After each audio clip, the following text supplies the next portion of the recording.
बारिश में 5 जुगाड़ू बहू का गुफा में घर, खेती और रसोई।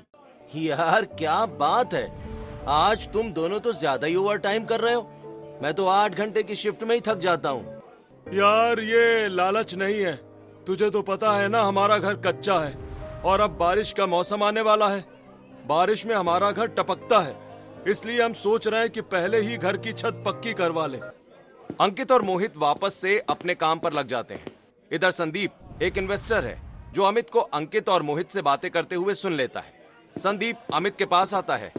हेलो, मेरा नाम संदीप है। मैंने अभी आपको बात करते हुए सुना, आप घर बनाना चाहते हैं ना? ये सुनकर अमित और दीपक हैरान हो जाते हैं। हाँ, पर आपको कैसे पता लगा? असल में मैंने आप लोगों को अपने दोस्तों के साथ बात करते हुए सुन लिया, तो सोचा आप लोगों की मदद कर दूं। दरअसल मैं एक बैंक अधिकारी हूं और मैं गरीब लोगों की मदद करता हूं। गरीब लोगों की मदद करते हो? मतलब मैं कुछ समझा नहीं, थोड़ा डिटेल में बताइए। देखो, आपको घर बनाना है लेकिन अभी आपके पास पूरे पैसे नहीं है। अगर आप अपने पैसे बैंक में इन्वेस्ट करते हो तो 20 दिन में वो 5 गुना हो जाएंगे। ये सुनकर अमित और दीपक के चेहरे पर खुशी छा जाती है। क्या सच में ऐसा हो सकता है? हाँ जी, ऐसा हो सकता है।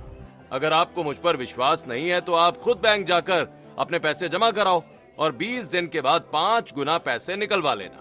नहीं भाई, हम सीधे साधे लोग हैं, हम कभी बैंक नहीं गए।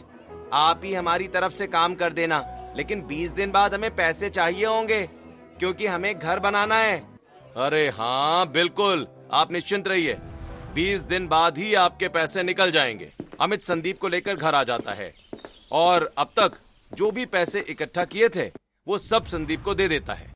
संदीप अपना कांटेक्ट डिटेल देकर वहां से चला जाता है। अगले दिन अमित और दीपक किसी की बात नहीं सुनते और अपने काम में लगे रहते हैं। एक दिन सरला, राजेश और घर के सभी सदस्य घर पर होते हैं। तभी पांचों बेटे काम से घर लौटते हैं। पापा पापा, मैंने कहा था ना मेरे लिए मैगी लेकर आना, आप लेकर नहीं आए क्या? अरे बेटा, मैं तो भूल गया। बेटा, तेरे पापा तो हर बार ही भूल जाते हैं। देखो, मैं तुम्हारे लिए लेकर आया हूँ। इतने में माही भी वहाँ आ जाती है। और चाचू, मेरे लिए क्या लेकर आए हो आप? गुड़िया रानी, देखो तुम्हारे लिए भी है। दोनों बच्चे खुश हो जाते हैं। तभी गोलू निशा के पास जाता है। चाची चाची, अपने मैजिक से इस मैगी को बहुत टेस्टी बना देना, बिल्कुल होटल जैसी। हाँ बिल्कुल, बस आप मुझे 5 मिनट दो, मैं 2 मिनट वाली मैगी 5 मिनट में बना कर लाती हूँ। निशा की बात सुनकर सब लोग हंसने लगते हैं। दरअसल निशा खाना बनाने में एक्सपर्ट है। वो झटपट रसोई में मौजूद सब्जियां काटती है, कढ़ाई में थोड़ा सा तेल डालकर उसमें जीरा चटकाती है और फिर मैगी मसाले और सब्जियां डालकर चूल्हे पर मैगी तैयार करती है। इनकी रसोई अभी कच्ची है। थोड़ी ही देर में मैगी की खुशबू पूरे घर और मोहल्ले में फैल जाती है। तभी पड़ोसन पूनम वहां आ जाती हैं। अरे क्या बना दिया है तेरी बहू ने जो इतनी अच्छी खुशबू आ रही है? कुछ नहीं काकी, भाभी ने तो बस मैगी बनाई है। बैठ जाइए, आपके लिए भी लेकर आती हूँ। नहीं नहीं, तुम लोग ही खाओ, मैं तो ऐसे ही आ गई थी। पूनम वहां से चली जाती है। इधर सभी लोग बैठकर मैगी खाते हैं और ऐसे ही दिन बीतने लगते हैं। एक दिन बारिश का मौसम आ जाता है। सुनिए जी, हम अपना घर पक्का कब बनवाएंगे? देखो ना, जैसे जैसे बादल घिरते हैं मुझे बहुत चिंता होने लगती है। फिर वही घर का टपकना याद आ जाता है। पूजा, तुम बिल्कुल भी टेंशन मत लो। इस बार हम अच्छा सा घर बनवाएंगे जिसमें हम सबके अलग अलग कमरे होंगे और मम्मी पापा का भी अलग कमरा होगा। अमित का आत्मविश्वास देखकर पूजा भी निश्चिंत हो जाती है। ऐसे ही 1-2 दिन बीत जाते हैं। इधर संदीप से इनकी फोन पर लगातार बात होती रहती है। भैया, अभी मेरी संदीप से बात हुई थी। वो कह रहा था कि 20 दिन पूरे होने में अभी 2 दिन बाकी हैं और पैसे 20 दिन बाद ही निकलेंगे। तब तक तुम अपने घर की छत वगैरह उतरवा लो। हाँ सही कह रहा है, 20 दिन पूरे होते ही हमारे पास पैसे आ जाएंगे। तब तक हम घर की पुरानी छत और टूटे हुए हिस्से हटा देते हैं ताकि बाद में नया काम शुरू करने में आसानी रहे। वैसे भी लोग कह रहे थे कि वो फ्रॉड है, लेकिन हमारी तो उससे रोज बात हो रही है। अमित और दीपक ने ये बात घर में किसी को नहीं बताई थी। संदीप पर उन्हें पूरा भरोसा हो गया था। इसी भरोसे में दोनों अपने घर की तोड़ फोड़ शुरू कर देते हैं। अभी बारिश नहीं आती, इसलिए खुले में रहने में उन्हें कोई दिक्कत नहीं होती। 20 दिन बाद अमित और दीपक संदीप को फोन करते हैं, लेकिन वो फोन नहीं उठाता। भैया मुझे तो बहुत टेंशन हो रही है, कहीं अंकित और मोहित की बात सच ना हो जाए। अरे नहीं भाई, बिजी होगा या फिर नेटवर्क नहीं आ रहा होगा। दोनों भाई सुबह से शाम तक लगातार फोन करते रहते हैं। उसके दिए हुए पते पर भी जाकर देखते हैं, लेकिन वहां ताला लगा हुआ था। अब दोनों को एहसास होता है कि उनके पैसे डूब चुके हैं। जैसे ही दोनों घर पहुंचते हैं, क्या हुआ? तुम दोनों के चेहरों की हवाइयां क्यों उड़ी हुई हैं? तुम तो कारीगर लेने गए थे ना, क्या हुआ? राजेश की बात सुनकर अमित रोने लगता है। अरे आप लोग कुछ बताओगे या ऐसे ही मुंह बनाकर रखोगे? क्या हुआ? दरअसल 20 दिन पहले हमसे एक आदमी मिला था। उसने कहा था कि 20 दिन में हमारे पैसे 5 गुना हो जाएंगे। हमने घर के लिए जो पैसे जोड़े थे सब उसे दे दिए। पहले तो वो लगातार हमसे बात कर रहा था, लेकिन अब वो हमारा फोन नहीं उठा रहा है। ये सुनकर घर के सभी लोग बहुत परेशान हो जाते हैं, लेकिन शिवम और गोपाल को बहुत गुस्सा आता है। भैया कम से कम हमसे पूछ तो लेते, आजकल ऐसे फ्रॉड बहुत हो रहे हैं। और नहीं तो क्या, देखो मिल गई ना सजा। हमने तो अपना घर भी तोड़ दिया है, ऊपर से बारिश भी आने वाली है। पांचों भाइयों में बहस होने लगती है। तभी सरला उन्हें समझाती है। अरे बेटा ऐसे लड़ो मत, वो कहते हैं ना कंगाली में कलेश होता है। अब जो होना था वो तो हो गया, अब ये सोचो कि आगे करना क्या है। हाँ बिल्कुल, मम्मी जी सही कह रही हैं। सभी लोग बात कर ही रहे होते हैं कि तभी बहुत तेज बारिश शुरू हो जाती है। मम्मी मम्मी, हमारा घर तो टूट गया, अब हम कहाँ जाएंगे? मम्मी मैं पूरी भीग गई हूँ, क्या हमें बारिश में ही रहना पड़ेगा? सभी लोग बहुत परेशान हो जाते हैं। मम्मी इससे अच्छा है कि हम पिंकी आंटी या पूनम आंटी से पूछ लें। अगर वो आज रात हमें अपने घर रुकने दे तो कल सुबह सब मिलकर कोई जुगाड़ कर लेंगे। हाँ निक्की सही कह रही है, हमें इन लोगों से मदद लेनी चाहिए। पूरा परिवार पड़ोसन पिंकी के घर का दरवाजा खटखटाता है। अरे तुम लोग बारिश में ऐसे कहाँ घूम रहे हो? तुम्हारे घर तो आज कारीगर लगने वाले थे ना।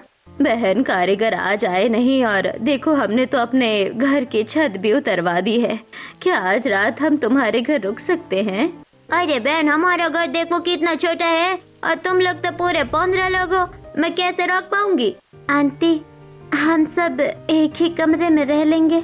माफ करना बेटा, हमारे घर में जगह नहीं है। पिंकी उनके मुंह पर ही दरवाजा बंद कर देती है। मजदूर होकर पूरे परिवार को अपने टूटे हुए घर में ही रात गुजारनी पड़ती है। अगली सुबह होती है। सभी लोग सोच में पड़ जाते हैं कि अब क्या करें। ऐसे हाथ पर हाथ रख कर बैठने से कुछ नहीं होगा। यहाँ भी हम भीग रहे हैं, और अगर घर से बाहर निकलेंगे तब भी भीगेंगे। हाँ दीदी बिल्कुल सही कह रही है, कम से कम बाहर जाकर हमें झोपड़ी बनाने का सामान तो मिल जाएगा। वहाँ गाँव में तो हमें कुछ भी नहीं मिलेगा। दरअसल ये परिवार हिमाचल के एक छोटे से गांव में रहता है। यहाँ से थोड़ी दूर एक जंगल है। दोनों बहुओं की बात सुनकर राजेश कहते हैं, हाँ बिल्कुल, बहुएं सही कह रही हैं। जंगल से बांस वगैरह काट कर अपनी झोपड़ी बना लेंगे और उस पर घास फूस की छत डाल देंगे। कम से कम बारिश से तो बच जाएंगे। यहाँ गांव में तो कोई भी हमारी मदद करने वाला नहीं है। चलो फिर हम अपना जरूरी सामान उठा लेते हैं, सारा सामान तो साथ नहीं ले जा पाएंगे। पूरा परिवार थोड़ा थोड़ा जरूरी सामान उठाकर जंगल की तरफ निकल पड़ता है। चलते चलते रात हो जाती है, लेकिन अभी तक उन्हें कोई ऐसी साफ जगह नहीं दिखती जहां वो झोपड़ी बना सकें या रात गुजार सकें। यहाँ से थोड़ी दूरी पर शहर है। फिलहाल तो हमें जंगल में ही रुकना पड़ेगा, क्योंकि शहर में भी हम कहाँ जाएंगे। बारिश और तेज हो जाती है। उधर दोनों बच्चों को भी जोरों की भूख लग जाती है। मम्मी खाने को कुछ दो ना, मुझे बहुत भूख लगी है। और मेरे तो सारे कपड़े भी भीग गए, पता नहीं अब बारिश कब बंद होगी। दादू आज हम कहाँ रुकेंगे? क्या आज भी ऐसे खुले में सोना पड़ेगा? बच्चों को इस तरह रोता देखकर पूरा परिवार परेशान हो जाता है। तभी सरला दोनों बच्चों को अपनी गोद में बिठा लेती है। मेरे दोनों बच्चे तुम यहाँ आ जाओ। निक्की अपने साथ लाए हुए खाने में से थोड़ा सा खाना निकालकर केशव और माही को खिला देती है। सभी लोग एक बड़े से पेड़ के नीचे बैठ जाते हैं। तभी नैना की नजर एक बड़ी सी चट्टान पर पड़ती है। वो देखो वहाँ कितनी बड़ी चट्टान है। हाँ, और ये दूसरी तरफ झुकी हुई है। इसका मतलब अगर हम वहाँ गए तो इसके नीचे हमें बारिश नहीं लगेगी। पर भाई ऐसा भी तो हो सकता है कि चट्टान दूसरी तरफ झुकी हुई ना हो और हमें वापस यहीं आना पड़े। तो एक बार जाकर देख लेते हैं ना। पूजा, सावन, नैना और गोपाल चट्टान की दूसरी तरफ देखने जाते हैं। तभी पूजा का ध्यान अंदर बनी हुई एक गुफा पर पड़ता है। अरे ये क्या, इसमें तो अंदर की तरफ गुफा है। पूजा की बात सुनकर नैना उसका हाथ पकड़कर पीछे खींच लेती है। नहीं दीदी, गुफा में तो शेर रहते हैं, अगर अंदर कोई जंगली जानवर हुआ तो हमें यहाँ से भाग जाना चाहिए। अरे नहीं, कुछ नहीं होगा। पूजा हिम्मत करके गुफा के अंदर जाती है। उसने देखा कि गुफा का अंदरूनी हिस्सा 2 बड़े भागों में बटा हुआ था, जो बिल्कुल कमरों जैसा लग रहा था। अरे अंदर तो आओ, देखो यहाँ तो कितनी अच्छी जगह है। यहाँ बारिश तो क्या, एक बूंद भी नहीं आएगी। गोपाल, नैना और सावन भी अंदर आकर देखते हैं। अरे हाँ, सच में ये तो बहुत बड़ी है। यहाँ तो हम आराम से रह सकते हैं। सभी लोग वापस जाकर पूरे परिवार को उस गुफा में ले आते हैं। अरे वाह, यहाँ तो भाई बड़ी गर्माहट महसूस हो रही है। बाहर तो बारिश की वजह से बड़ी ठंड हो गई है। मम्मी, मेरे कपड़े भीग गए हैं, मुझे कपड़े बदलने हैं। हाँ हाँ, तुम दोनों के कपड़े तो मैंने संभाल कर रख लिए थे। निक्की दोनों बच्चों के कपड़े बदल देती है। इनके पास थोड़ा बहुत खाना ही बचा था, इसलिए बड़े लोग नहीं खाते ताकि बच्चों को बाद में भूख लगे तो उनके लिए कुछ बचा रहे। इस तरह पूरा परिवार गुफा में ही रात गुजार देता है। अगली सुबह होती है। अरे वाह, गुफा में तो बहुत ज्यादा जगह है। यहाँ तो मैं अपनी रसोई आराम से जमा सकती हूँ और अच्छा अच्छा खाना भी बनाऊंगी। खाना तो तभी बनेगा ना जब हमारे पास खाना बनाने की चीजें होंगी। अभी तो हमारे पास कुछ भी नहीं है। सिर ढकने की जगह तो मिल गई, लेकिन हम लोग खाएंगे क्या? बेटा चिंता मत करो, तुम कोशिश करो, भगवान तुम्हें काम भी जरूर देगा। हाँ मम्मी सही कह रही है। मैं कह रहा था ना कि यहाँ से शहर बिल्कुल पास है। हमें शहर जाकर काम ढूंढना चाहिए। कुछ ना कुछ काम तो मिल ही जाएगा। पांचों भाई खाली पेट ही काम की तलाश में शहर की तरफ निकल पड़ते हैं। इधर बाकी लोग भी परेशान हैं। जंगल में तो आ गए, लेकिन यहाँ खाने पीने का कोई इंतजाम नहीं है। तभी दोनों बच्चे भी उठ जाते हैं। मम्मी, मुझे बहुत तेज प्यास लगी है, पानी कहाँ है? कल से तो बारिश हो रही थी, इसलिए ज्यादा प्यास नहीं लगी, लेकिन अब तो पानी ढूंढना ही पड़ेगा। पता नहीं आसपास पानी कहाँ मिलेगा। हाँ, ये तो हमने सोचा ही नहीं। मम्मी पापा, आप लोग चिंता मत करो, हम जंगल में हैं। यहाँ कहीं ना कहीं पानी का स्रोत तो मिल ही जाएगा। हाँ भाभी, चलो जंगल में चलते हैं, कुछ खाने पीने का भी देख लेंगे, कहीं ना कहीं फल सब्जी तो मिल ही जाएगी। वंदना, निक्की और निशा तीनों पानी और खाने की तलाश में जंगल की तरफ निकल पड़ती हैं। इधर निधि और पूजा बच्चों को संभालती हैं। निधि देखो तो, इस गुफा को हम और भी अच्छा बना सकते हैं। मेरे दिमाग में तो बहुत अच्छे अच्छे आइडिया आ रहे हैं। दीदी, मुझे पता है जब आपके दिमाग में कोई आइडिया आ जाता है तो आप उसे पूरा करके ही मानती हैं। बच्चों को मैं संभाल लूंगी, आप निश्चिंत होकर अपना काम शुरू कीजिए। हाँ, अगर हम सब मिलकर मेहनत करेंगे तो यही गुफा हमारे परिवार का नया घर बन जाएगी। पूजा तुरंत जंगल की तरफ निकल जाती है और वहाँ से कुछ नुकीले व मजबूत पत्थर इकट्ठा करके वापस गुफा में आती है। वो गुफा की उभरी हुई चट्टानों और नुकीली सतहों को धीरे धीरे घिसकर समतल करने लगती है। अपनी आर्किटेक्चर की समझ का इस्तेमाल करते हुए वो गुफा के प्राकृतिक हिस्सों को इस तरह आकार देने लगती है कि आगे चलकर उन्हें 5 अलग अलग कमरों में बदला जा सके। दूसरी तरफ निधि बच्चों की देखभाल के साथ गुफा के अंदर का सामान भी व्यवस्थित करने लगती है। लगातार 2-3 घंटे की मेहनत के बाद गुफा का रूप पहले से काफी बदल चुका था, लेकिन अभी भी बहुत काम बाकी था। निक्की देखो, यहाँ से पानी की आवाज आ रही है, शायद यहाँ कोई झरना है। हाँ हाँ, चलो जाकर देखते हैं। तीनों आगे जाकर देखती हैं, थोड़ी ही दूरी पर एक झरना बह रहा था। चलो, पानी तो मिल गया। वैसे इस जंगल में सेब के पेड़ भी मिल जाते हैं ना? इस जंगल में क्या, पूरे हिमाचल में आसानी से सेब के पेड़ मिल जाते हैं। यहाँ सबसे ज्यादा सेब ही होते हैं। बातें करते करते वो आगे बढ़ती हैं। तभी निशा की नजर एक सेब के पेड़ पर पड़ती है। देखो देखो, वहाँ कितने बड़े बड़े सेब लगे हुए हैं। सेब देखकर तीनों खुश हो जाती हैं। निक्की पेड़ पर चढ़कर सेब तोड़ने लगती है, जबकि वंदना और निशा नीचे उन्हें इकट्ठा करती हैं। तभी निक्की की नजर पेड़ पर बैठे एक लंगूर पर पड़ती है। भाभी भागो, यहाँ लंगूर है। लंगूर का नाम सुनते ही तीनों जान बचाकर भागती हैं।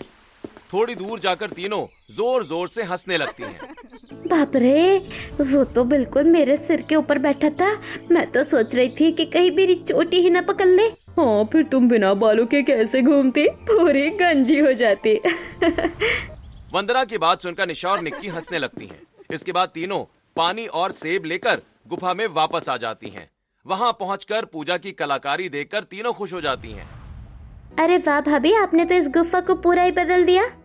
अभी तो काम आधा ही हुआ है, जब पूरा हो जाएगा तब देखना। तो आप काम पूरा कीजिए, हम सब भी आपकी मदद करेंगे। लेकिन उससे पहले आप ये पानी पी लीजिए और सेब खा लीजिए। सुबह से हम में से किसी ने कुछ भी नहीं खाया है। निशा सबके लिए सेब काट कर ले आती है और सभी को बांट देती है। चलो भैया, प्रकृति ने हमारी मदद तो की। इंसानों ने भले ही हमारा साथ छोड़ दिया, लेकिन भगवान ने हमें सिर छुपाने की एक जगह जरूर दे दी। हाँ जी, सही कह रहे हो। सब ऊपर वाले की ही कृपा है, वरना जंगल में हमें सिर ढकने की जगह कहाँ मिलती। इतनी गरीबी और मुसीबत के समय भी सरला का पूरा परिवार भगवान का शुक्रिया अदा करता है। सभी लोग मिलकर सेब खाते हैं, बच्चों को पानी मिल जाता है और अब बच्चे भी पूजा के साथ काम में लग जाते हैं। ताई जी देखो, मैंने भी आपके जैसे इस नुकीले पत्थर को घिस दिया। अरे वाह, मेरी शेर बिल्कुल अपनी ताई पर गई है। धीरे धीरे पूरा परिवार उस गुफा से इतना घुल मिल जाता है कि अपने सारे दुख भूलने लगता है। तभी सरला दूर खड़े होकर पूरे परिवार को देखती है। सही कहते हैं लोग, जिसका कोई नहीं होता उसका भगवान होता है। कल रात तक हम जंगल में भटक रहे थे और आज देखो हमारा पूरा परिवार एक साथ है, खुश है। बस मेरे बच्चों को काम भी मिल जाए। तभी पांचों भाई भी वापस आ जाते हैं। वो भी पूजा की कलाकारी देखकर हैरान रह जाते हैं, लेकिन उनके चेहरों पर मायूसी साफ दिखाई दे रही थी। क्या हुआ बेटा, तुम्हें कोई काम नहीं मिला क्या? पापा अभी तो नहीं मिला, लेकिन मिल जाएगा। हमने कई जगह कोशिश की है। हाँ बेटा, भगवान पर भरोसा रखो। अगर उसने मुश्किलें दी है तो वही उसका हल भी निकालेगा। सभी लोग बातें कर ही रहे होते हैं कि तभी मम्मी भूख लगी है, अब रोटी क्यों नहीं बना रही? हाँ मम्मी, हमारे घर में रोटी कब बनेगी? फलों से पेट नहीं भरता, बहुत ज्यादा भूख लगी है। बच्चों की बातें सुनकर सभी लोग उदास हो जाते हैं। मम्मी भूख तो मुझे भी लग रही है, लेकिन क्या करे, खाना आएगा कहाँ से? पता नहीं भगवान हमारी कौन सी परीक्षा ले रहे हैं। बहन तू चिंता मत कर, हम कोई ना कोई रास्ता जरूर निकाल लेंगे। उधर वंदना बचे हुए सेब काटकर सबको बांट देती है। आज भी सभी को थोड़ा सा सेब खाकर और पानी पीकर ही रात गुजारनी पड़ती है। अगली सुबह चलो भैया निकलते हैं, भगवान करे आज हमें काम मिल जाए। हाँ मेरे बच्चों, जाओ, भगवान तुम्हारा भला करे। पांचों भाई फिर काम की तलाश में निकल पड़ते हैं। रास्ते में तेज बारिश शुरू हो जाती है। उनके पास छाता भी नहीं था, इसलिए सभी पूरी तरह भीग जाते हैं। हे भगवान, कैसी मुसीबत है। अच्छा खासा काम ढूंढने निकले थे और ये बारिश शुरू हो गई। भैया ऐसे हिम्मत हारोगे तो कैसे चलेगा यार, कब तक हिम्मत रखें। अब तक 4 जगह कोशिश कर चुका हूँ, लेकिन कोई भी काम देने को तैयार नहीं है। तभी दोनों भाइयों की नजर एक बड़ी कपड़ों की दुकान पर पड़ती है। भैया एक बार वहाँ जाकर भी पूछ लो, शायद उन्हें किसी आदमी की जरूरत हो।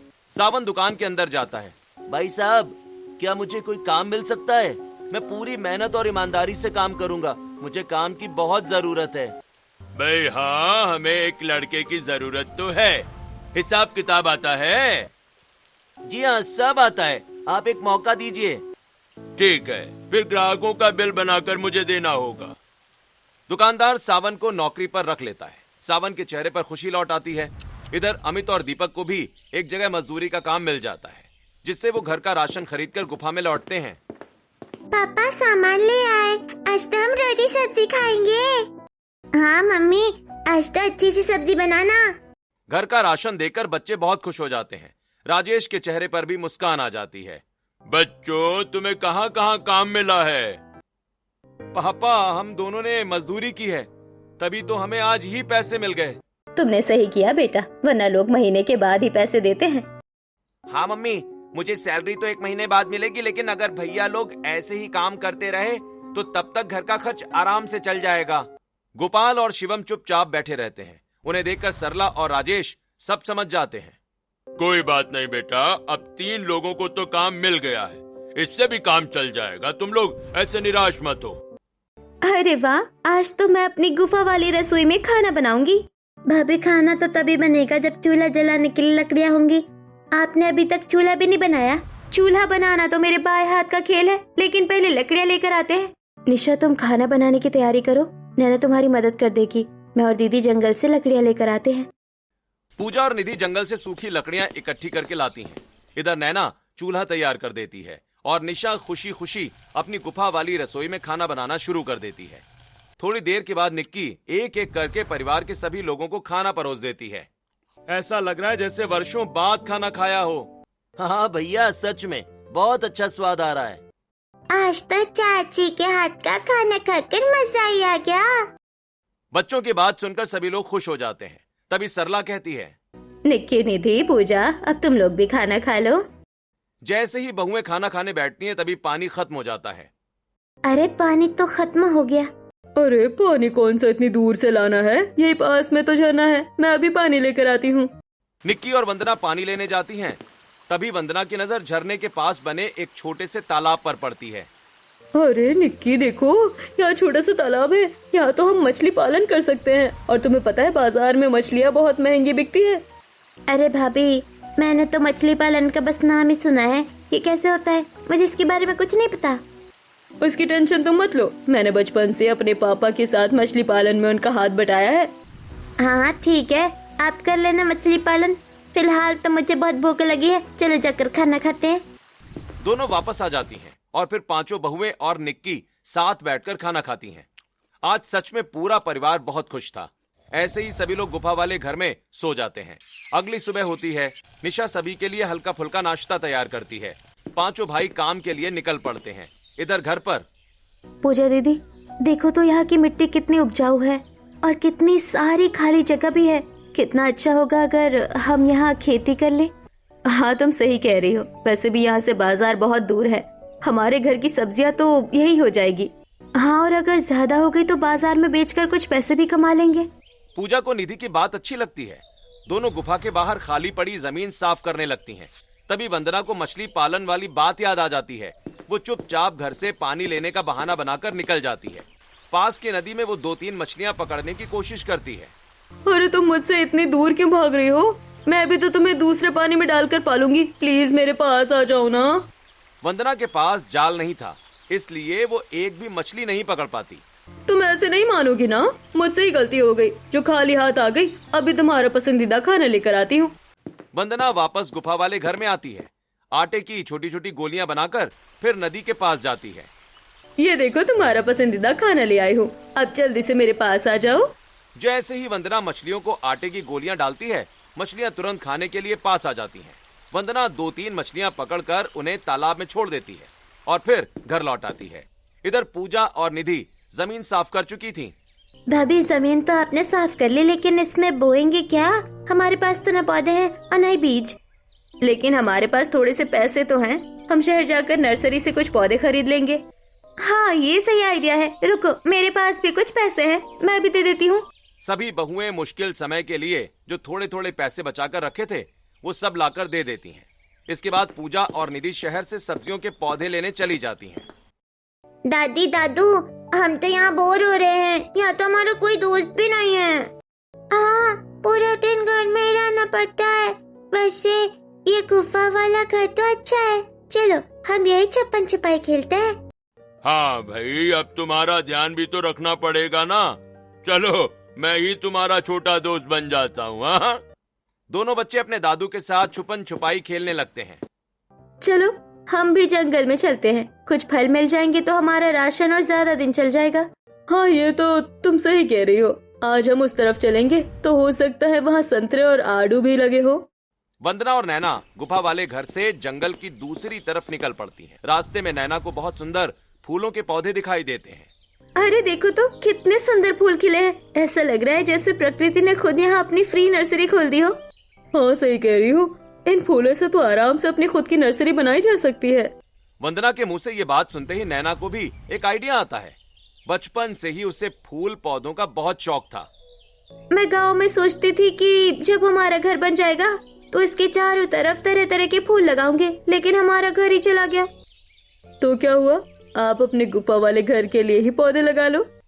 नैना जंगल से कुछ छोटे छोटे फूलों के पौधे उखाड़ कर ले आती है और उन्हें गुफा वाले घर के आसपास लगा देती है। इधर पूजा और निधि बाजार से सब्जियों के पौधे लेकर लौटती हैं। इतने सुंदर फूल और पौधे देखकर पूजा हैरान हो जाती है। अरे वाह, ये पौधे कहाँ से लाई तुम? यही पौधे तो बाजार में बहुत महंगे मिल रहे थे। अरे ये तो जंगल में बहुत सारे लगे हुए हैं। हाँ, लेकिन सबको ये बात नहीं पता। वैसे भी जंगल इतना उबड़ खाबड़ है कि लोग मुफ्त में ढूंढने से बेहतर पैसे देकर खरीदना पसंद करते हैं। तो क्यों ना मैं अपनी एक छोटी सी नर्सरी बनाऊं, उसमें ये पौधे तैयार करूंगी और फिर शहर में जाकर बेचूंगी। हाँ भाभी, ये तो बहुत अच्छा आइडिया है। नैना को भी अपना काम शुरू करने का रास्ता मिल जाता है। वो जंगल से पौधे लाकर छोटी छोटी पॉलीथीन की थैलियों में तैयार करने लगती है। इधर निधि ने गुफा के बाहर सब्जियों की बेलें लगा दी थीं। कुछ ही दिनों में बेलें बढ़ने लगती हैं। अरे बेटा, इन बेलों को बांस की लकड़ियों का सहारा दे दो, नहीं तो सारी बेलें खराब हो जाएंगी। लेकिन पापा, यहाँ बांस कहाँ से ढूंढूं? अरे हमारी गुफा के पीछे ही तो इतने सारे बांस के पेड़ हैं। चल, मैं चलती हूँ तेरे साथ। सरला और निधि बांस काटकर बेलों के लिए मचान बना देती हैं। अब लौकी, तोरई और कद्दू की बेलें उस पर चढ़ने लगती हैं। उधर पांचों बेटों को भी काम मिल चुका था। वे रोज शाम को राशन लेकर लौटते और पूरा परिवार गुफा वाले घर में धीरे धीरे अपनी नई जिंदगी बसाने लगता है। दूसरी तरफ, अरे भाई, कहाँ गायब हो आजकल? कई दिनों से मुलाकात ही नहीं हुई। क्या बताऊं यार, काम इतना बढ़ गया है कि सांस लेने की भी फुर्सत नहीं मिल रही। अरे हाँ यार, मेरे यहाँ भी काम बहुत बढ़ गया है। आजकल स्कैम और फ्रॉड के केस इतने ज्यादा आने लगे हैं कि दिन भर उन्हीं में लगे रहते हैं। विकास की बात सुनकर अंकित को अमित और दीपक की याद आ जाती है। यार सही कह रहा है, मेरा एक दोस्त है बहुत गरीब। उसने जैसे तैसे घर बनाने के लिए पैसे जोड़े थे, लेकिन एक आदमी ने उन्हें लालच देकर सारे पैसे हड़प लिए। कहता था कि पैसे दोगुने हो जाएंगे। कहीं वो यही फ्रॉड ही तो नहीं? विकास अपने फोन में एक फोटो दिखाता है। अरे हाँ, यही है। ये अपना नाम संदीप बता रहा था। पता नहीं ऐसे लोग कितने नाम बदलते हैं, लेकिन तुम चिंता मत करो, हमारी टीम इसे पकड़ने में लगी हुई है। बहुत जल्द इसे पकड़कर सजा दिलाई जाएगी। दोनों दोस्त कुछ देर बात करते हैं, फिर विकास वहां से चला जाता है। कुछ दिन के बाद, अंकित, अपने दोस्त को बता देना कि हमने उस आदमी को पकड़ लिया है, उसे सजा भी मिल गई है। ये सुनकर अंकित बहुत खुश हो जाता है। अमित यार, कहाँ है तू ये बात सुनता तो सच में बहुत खुश हो जाता। अंकित बहुत कोशिश करता है, लेकिन अमित और उसका परिवार कहीं नहीं मिलते। इधर कुछ दिनों के बाद गुफा वाले घर के बाहर सब्जियों की शानदार फसल तैयार हो जाती है। मम्मी, पापा, दीपक, देखो कितनी सारी सब्जियां आ गई है। भिंडी, तोरी, लौकी और बैंगन, एक एक पौधे पर कितनी ज्यादा सब्जियां लगी है। हाँ भाभी, नर्सरी वाले अंकल ने कहा था कि ये हाइब्रिड पौधे हैं, इसलिए जल्दी तैयार हो जाते हैं। दूसरी तरफ वंदना भी अपने तालाब में जाकर मछलियां देखती है। तालाब छोटी छोटी मछलियों से भर चुका था और कई मछलियां बड़ी भी हो गई थीं। वो खुशी खुशी घर लौट आती है। इधर सभी लोग मिलकर सब्जियां तोड़ रहे होते हैं। मम्मी, हम इतनी सारी सब्जियों का क्या करेंगे? हाँ, ये सब्जियां तो खराब हो जाएंगी, हमसे तो इतनी सब्जी खाई भी नहीं जाएगी। बच्चे सही कह रहे हैं। एक काम करते हैं, इन सब्जियों को शहर में बेच आते हैं। मेरे पास भी बेचने के लिए कुछ है। ये सुनकर सभी हैरान हो जाते हैं। वंदना पूरे परिवार को तालाब के पास ले जाती है और मछली पालन की सारी बात बताती है। भाभी, हमें तो पता ही नहीं था कि आपके अंदर ये हुनर भी है। भैया वो सब छोड़ो, मछलियाँ तो सच में बहुत महंगी बिकती हैं। भाभी, आप जल्दी से जाल डालकर निकालो, आज तो हमारी अच्छी कमाई होगी। एक तरफ निधि और पूजा अपनी सब्जियां तोड़कर टोकरियों में भरती हैं, तो दूसरी तरफ वंदना मछलियां निकालकर उन्हें भी टोकरियों में रखती है। नैना भी अपने तैयार किए हुए कुछ पौधे उठाती है, जिसके बाद सभी लोग सब्जियां, मछलियां और पौधे बेचने के लिए शहर के बाजार में निकल जाते हैं। इधर अंकित की नजर अमित पर पड़ती है। वो तुरंत उसके पास आता है। अरे अमित यार, कहाँ था तू? मैंने तुझे कितना ढूंढा भाई, लेकिन किसी ने तेरे बारे में कुछ भी नहीं बताया। भाई क्या करते, घर टूट गया था, लोगों ने हमें सहारा नहीं दिया, इसलिए हमें जंगल में आना पड़ा। अब वही जंगल हमारा घर बन गया है। यार मैं सच में बहुत शर्मिंदा हूँ। तुमने मुझसे मदद भी नहीं मांगी और मैं भी तुम्हारी कोई मदद नहीं कर पाया। नहीं भाई, हमें पता था कि आपका भी बहुत छोटा सा घर है और हम लोग बहुत ज्यादा थे, इसलिए हमने नहीं कहा। वैसे मेरा एक दोस्त पुलिस ऑफिसर है, वो बता रहा था कि संदीप को उन्होंने पकड़ लिया है और उसे सजा भी मिल गई है। हाँ, उसे तो सजा मिलनी चाहिए। ऐसे लोग समाज के लिए बहुत हानिकारक हैं, खासकर हम जैसे गरीब लोगों के लिए। सभी लोग कुछ देर बातें करते हैं। अमित अंकित को पूरी कहानी बता देता है। सही है भाई, सच ही कहते हैं, जिसका कोई नहीं होता उसका भगवान होता है। चलो अब तुम अपना काम करो, मैं तुमसे मिलने जरूर आऊंगा, ठीक है? इतना कहकर अंकित वहां से चला जाता है। अमित और दीपक भी वापस अपना काम करने लगते हैं। उधर बाजार में पिंकी और पूनम सब्जियां खरीदने आती हैं। दोनों पड़ोसन आगे बढ़ती हैं। तभी उनकी नजर निधि और पूजा की ताजी ताजी सब्जियों पर पड़ती है। और देखो इनके पास कितनी ताजी सब्जियां हैं। जैसे ही पिंकी दोनों औरतों को पहचानती हैं, वो उनके पास चली जाती हैं। अरे तुम दोनों यहाँ क्या कर रही हो? और ये सब्जियाँ कहाँ से आई? आपको आम खाने हैं या गुठलियाँ गिनने हैं? अगर सब्जी लेनी है तो ले लीजिए, वरना किसी और से खरीद लीजिए। आपको क्या लगा था हमें कोई सहारा नहीं देगा? तो हम यूं ही भटकते रहेंगे। हमें जंगल में आसरा मिल गया और अब हम गुफा वाले घर में रहते हैं। दोनों पड़ोसन शर्मिंदा हो जाती हैं। तभी सरला भी वहाँ आ जाती है। अरे बहन, अफसोस करने से क्या फायदा, चलो हमारे गुफा वाले घर चलकर देख लो कि हम कहाँ रह रहे हैं। सरला के इतना कहते ही दोनों पड़ोसन उसके साथ चल पड़ती हैं। इधर निशा ने निक्की के साथ मिलकर बहुत स्वादिष्ट खाना बनाया था। खाने की खुशबू पूरी गुफा में फैल रही थी। दोनों बच्चे बाहर झरने के पास खेल रहे थे। जैसे ही पिंकी और पूनम गुफा वाला घर देखती हैं, वो हैरान रह जाती हैं। अरे तुम लोगों ने तो इसे किसी आलीशान घर से भी ज्यादा सुंदर बना दिया। और खाने की कितनी अच्छी खुशबू आ रही है। निशा बहू ने यहाँ भी अपने हाथों का जादू चला दिया। चारों तरफ हरियाली, ताजी सब्जियां और सजा हुआ गुफा वाला घर। ये देखकर पिंकी और पूनम भावुक हो जाती हैं। बहन हमें माफ कर दो, हमें बहुत पछतावा हो रहा है कि उस दिन हमने तुम्हें सहारा नहीं दिया। कोई बात नहीं, अगर तुम लोगों ने उस दिन हमें अपने घर में रोक लिया होता ना, तो शायद हमें इतना अच्छा ये गुफा वाला घर कभी नहीं मिलता। इसलिए हम तो तुम्हारा धन्यवाद करते हैं। राजेश की बात सुनकर सभी मुस्कुरा देते हैं। सरला का पूरा परिवार पिंकी और पूनम को भी माफ कर देता है। इसके बाद सभी लोग खुशी खुशी रहने लगते हैं।